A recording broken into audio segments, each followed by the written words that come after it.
The co-president of the D.C. chapter of the Organization of Chinese Americans. It doesn't seem that long ago.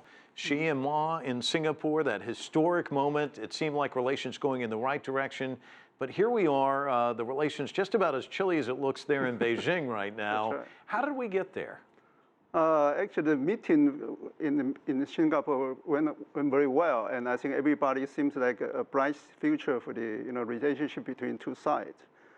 But it turns out very quickly because of two reasons. The first one is, I think KMT lost the election in January to DPP, and the second is DPP they refused to recognize the 1992 consensus.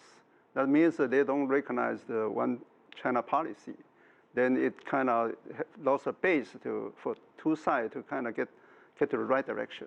How do they get back to the point where there is some sort of agreement? I mean, we're looking at a party that seems to have stepped away from the consensus. Is there a way to convince them otherwise? I think that right now, the Beijing authority kind of have no trust in between each other, so there's no communication at all. So it kind of, the two sides, the economy-wise, the relationship is turned back. So the only way is now is the KMT and the Communist Party is trying to get back to the right track.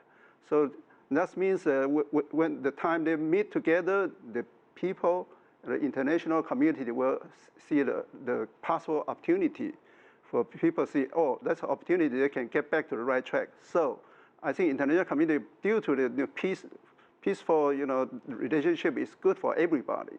So I think they will try to help to DPP to get back to the right track, to recognize the 1992 consensus. It's interesting, this mainland China, folks from there would flock into Taiwan. I was looking at the numbers, more than 3 million from the mainland visiting last year. The number's down by 30% since May. Are we going to see more economic fallout as this relationship gets more frosty, do you think? It's pretty bad, to see that happen in Taiwan, but it's a reality. I think that the people in Taiwan need to face this kind of this kind of difficulty. The problem is they need to let the government know, and that's kind of really bad, for the people in Taiwan. So the only way to do it is kind of make sure, they can make the DPP government recognize that. So they can get back to 1992 consensus, so can communicate to each other. You've got, Stan, you've got 2 days of meetings there in Beijing. Can this provide much headway, do you think? Oh yeah, I think so. It's much better. I think 11 years ago, when I go to another delegation and meet with President Hu Jintao, and we have similar situation like today. But today is much worse. Okay, so 11 years ago, when we get there, we see how President Hu Jintao says, we understand that Beijing do have a kind of friendship, do want a friendship with Taiwan. And so as people admit that, so that's why we get back, another 8 years under Ma's authority and get the very good relationship between each other. And it will happen again, and we see the hope there.